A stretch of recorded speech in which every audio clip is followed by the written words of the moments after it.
राम राम भाइयों। आज हम शुरू कर रहे हैं एमआरआई शोल्डर।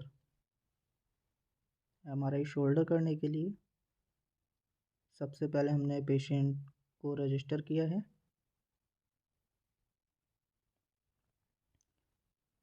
डेटा रजिस्टर करने के लिए नाम, patient ID, age, height, weight, patient position and exam में जाके हमने प्रोटोकॉल सेलेक्ट किया। तो कमेंट डाला राइट एंड लेफ़्ट कि हमें किस शोल्डर का करना है एंड कंटिन्यू करने के बाद स्टार्ट करने के बाद जो भी हमारा लोकलाइज़र शो होगा उस पर हम 3 प्लेन लोकलाइज़र प्लान करते हैं।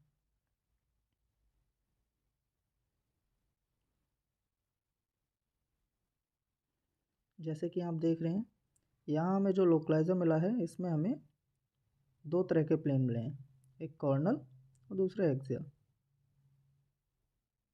बट हमें प्लानिंग के लिए 3 प्लेन्स की ज़रूरत होती है, कॉर्नल, एक्सियल और सजाइटा।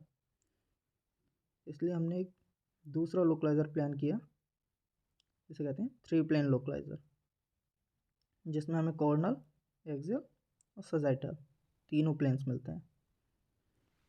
हमारा लोकलाइज़र आ जाता है, इसके ऊपर हम कॉर्नल की प्लानिंग स्टार्ट करते हैं। And plan the corner slice on the axial plane and angle the position block parallel to the supraspinatus tendon. supraspinatus tendon पे जब हम प्लान करते हैं तो एक चीज़ कंफर्म करते हैं कि उसका जो एंगल है वो 45 डिग्री से ज़्यादा नहीं होना चाहिए। अगर 45 डिग्री से ज़्यादा होगा देन रिजल्ट में be change from coronal to sagittal.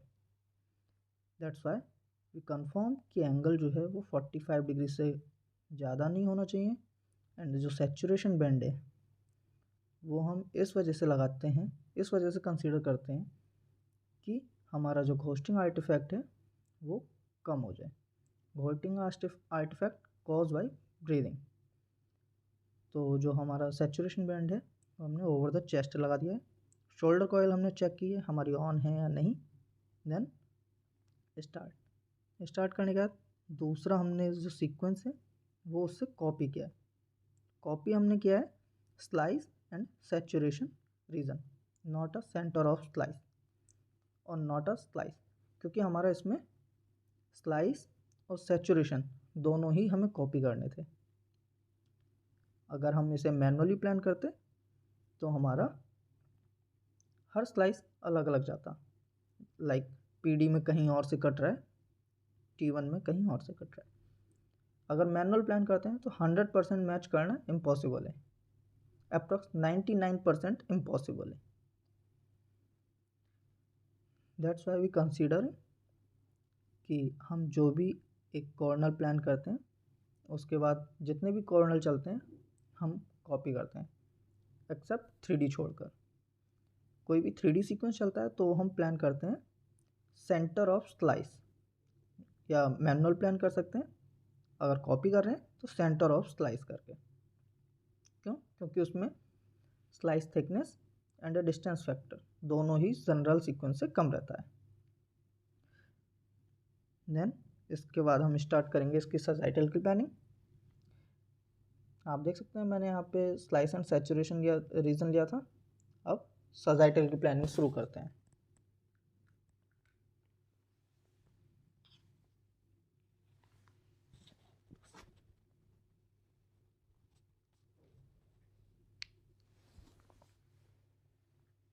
Sagittal की प्लानिंग करने के लिए plan the sagittal slice on the axial plane and angle the position block perpendicular to the supraspinatus tendon।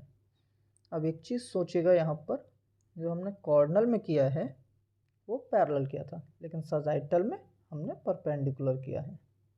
Okay, this is a major change या फिर major difference between coronal and sagittal. Saturation band of the chest क्योंकि ghosting artifact को हमें कम करना है जो cause by breathing से रहता है। ओके, देन एक बार सजाइटल आ जाएगा तो कॉर्नल और सजाइटल दोनों के ऊपर हम एक्सेल को प्लान करेंगे।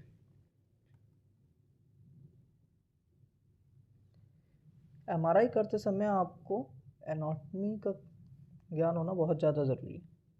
अगर एनाटॉमी का ज्ञान नहीं होगा तो आप कैसे आइडेंटिफाई कर पाएंगे कि हमें प्लानिंग कहाँ करनी है। सुप्रास्पिनेटस टेंडन कहाँ है या ग्लेन्योह्यूमरल जॉइंट कहाँ है। जब पार्ट ही नहीं पता होगा तो प्लानिंग किस पे होगी।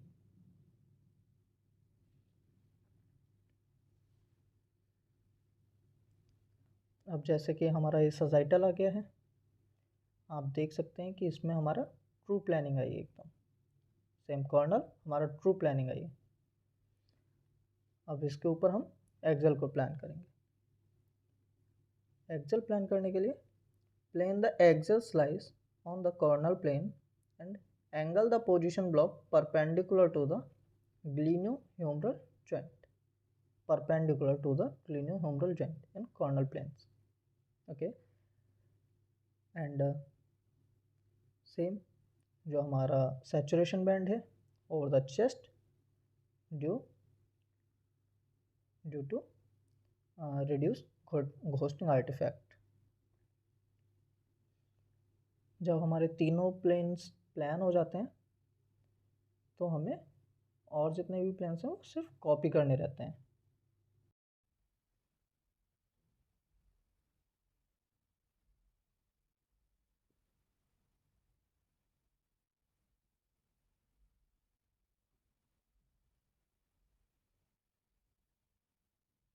अगर हमने किसी भी प्लेन में एफ ओ वी बढ़ाई है तो सिमिलर सीक्वेंस लाइक कॉर्नल में अगर हमने एफ ओ वी 200 किया है तो जो हमारा T1 कोर है, PD कोर है, सेम एफ ओ वी पे चलेगा। अगर हमने एक्सेल में एफ ओ वी चेंज किया है तो हमारे जितने भी एक्सेल्स हैं वो सारे के सारे सेम एफ ओ वी पे चलेंगे। तो एफ ओ वी चेक करने के बाद हम सभी सीक्वेंस को प्लान कर देते हैं या कॉपी कर देते हैं। एक बार सारे सीक्वेंस कॉपी हो जाएं उसके बाद हमारे पास इनफ टाइम बचता है फिल्मिंग के लिए।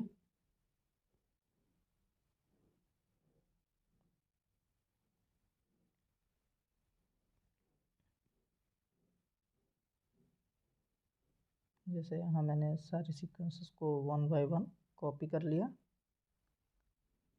ये जब भी हम 3D सीक्वेंस को प्लान करते हैं तब हम सेंटर ऑफ स्लाइस करके करते हैं, not a slice and saturation, सिर्फ सेंटर ऑफ स्लाइस। क्यों? क्योंकि उसमें स्लाइस थिकनेस और डिस्टेंस फैक्टर दोनों से कोई मैच नहीं रहता, क्योंकि वो 3D सीक्वेंस है, इसकी वजह से उसकी स्लाइस थिकनेस भी डिफरेंट रहेगी एंड डिस्टेंस फैक्टर भी डिफरेंट रहेगा। डिस्टेंस फैक्टर उसमें अप्रॉक्स 0 या फिर 5 mm रहता है एंड स्लाइस थिकनेस 1 mm के अराउंड रहेगी।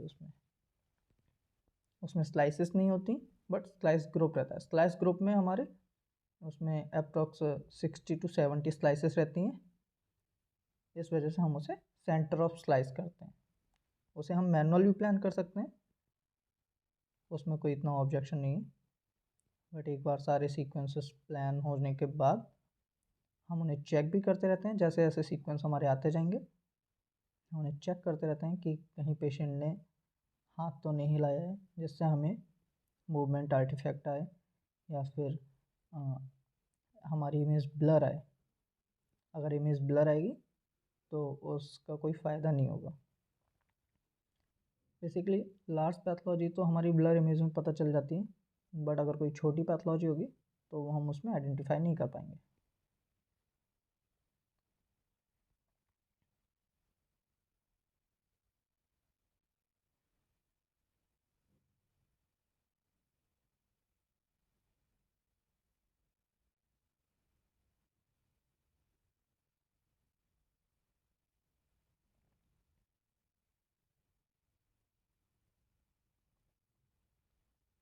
एमआरआई करने के बाद उतना ही ज़रूरी रहता है उसके फिल्मिंग करना।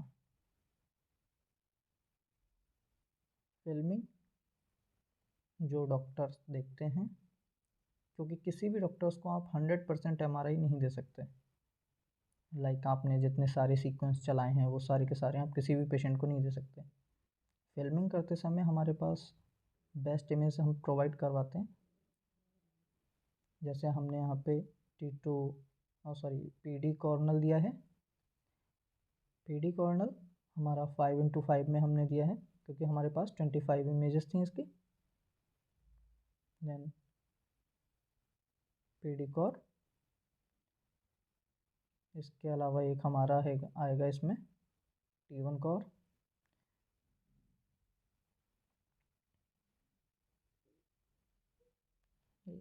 PD हमने एक्सपोज कर दिया। अब हमारा आएगा इसमें T1 कॉर।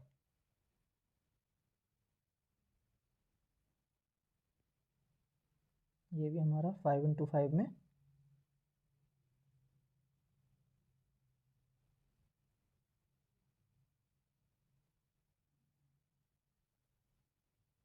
Then expose. अब हम इसमें एक्सेल की एक फिल्म बनाएंगे। एक्सेल की फिल्म में हमें एक लोकलाइज़र चाहिए होता है, तो पहले हम लोकलाइज़र बनाएंगे। लोकलाइज़र बनाने के लिए एक्सेल को हमने सेलेक्ट किया है और उसके ऊपर रेफरेंस लाइन डाल दी।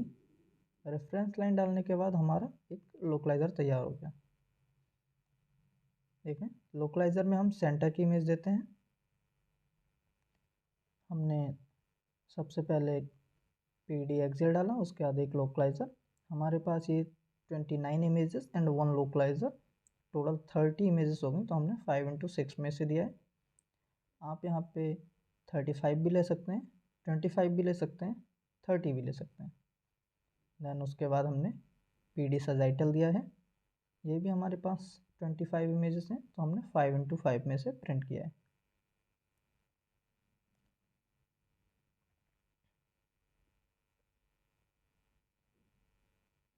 नाउ हमारी फिल्मिंग कंप्लीट हो गई है। जैसे कि हमने एक फिल्म निकाली थी PD कॉर्नल, एक निकाली थी T1 कॉर्नल, इसके अलावा हमने PD एक्सियल, इसके अलावा फोर्थ वन इज़ PD सजाइटा। ये हमारा डिफ्यूज़न आ गया है। अब जो बचे हुए सीक्वेंस हैं, ये सिर्फ हमें ये देखना है कि कोई सीक्वेंस हिला हुआ तो नहीं है। एंड जैसे ही 1 बाय 1 सीक्वेंसेस आते रहेंगे। अगर आपको कोई भी सीक्वेंस एडिशनल लेना है तो आप उसमें प्रोग्राम कार्ड में से जाके किसी भी सीक्वेंस को ले सकते हैं। इसके अलावा कोई भी सीक्वेंस डिलीट करना है तो हमारे पास ट्रेस का नीचे ऑप्शन आ रहा है, एंड उसके बराबर में सीक्वेंस रोकना है तो स्टॉप। इस हिसाब से हमारे पास ये कंप्लीट शोल्डर की प्लानिंग है। अब हम अपने और सीक्वेंसेस को देखेंगे।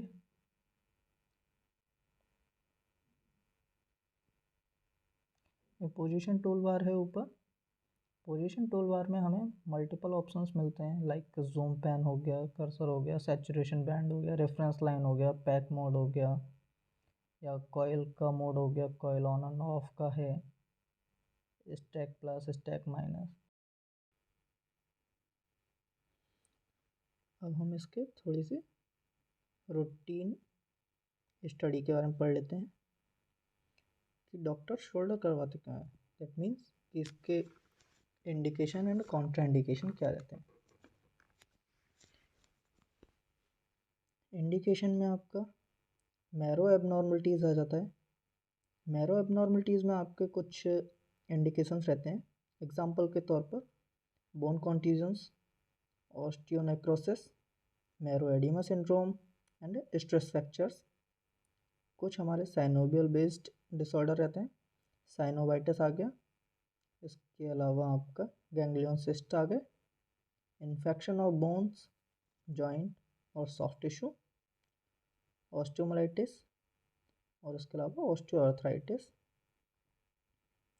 Evaluation of intra articular loose bodies, neoplasm of bone, joint और सॉफ्ट टिश्यूज देखने के लिए। Evaluation of suspected cartilaginous defect देखने के लिए। इसके अलावा हमारा आ गया एवेस्कुलर नेक्रोसिस, वेस्कुलर नेक्रोसिस है ये। नर्व इम्पिगमेंट आ गया, fractures in children, soft tissue masses, occult fracture and ligament tear. ये हमारे कुछ इंडिकेशंस हो गए शोल्डर के लिए। एंड कॉन्ट्रा इंडिकेशंस में आता है हमारा एनी इलेक्ट्रिकली एंड मैग्नेटिकली और मैकेनिकली एक्टिवेटेड इम्प्लांट्स। एग्जाम्पल के तौर पे cardiac pacemakers, insulin pumps and biostimulator, neurostimulator, cochlear implant and hearing aids. Second one is intracranial aneurysm clips unless made of titanium. अगर titanium made होगा then we done the MR. Third one is pregnancy के case में हम कर सकते हैं but risk रहता है, उसके अलग अलग अपने बेनिफिट हैं, अलग अलग रिस्क हैं। अगर कोई पेशेंट करवा भी रहा है तो उसका कंसर्न ज़रूर रहता है।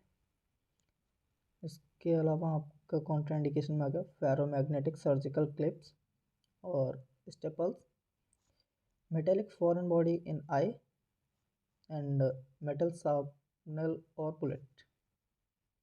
ये हमारे कुछ कॉन्ट्राइंडिकेशंस हैं। देन आफ्टर दैट हम बात करते हैं पेशेंट प्रिपरेशन।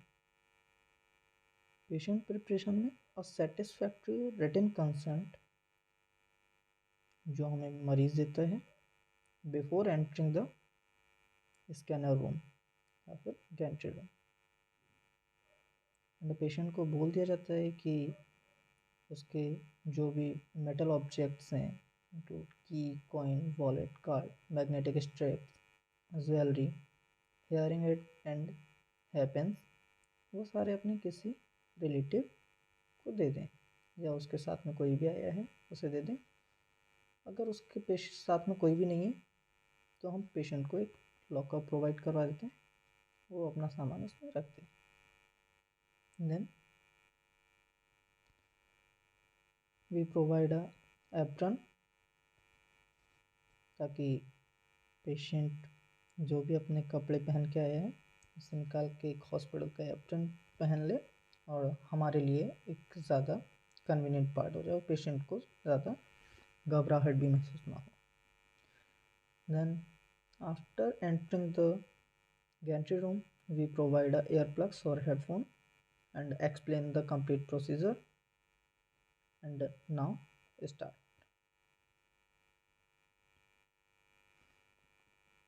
हमारा MRI शोल्डर कंप्लीट हो गया है, हम अब इसे क्लोज कर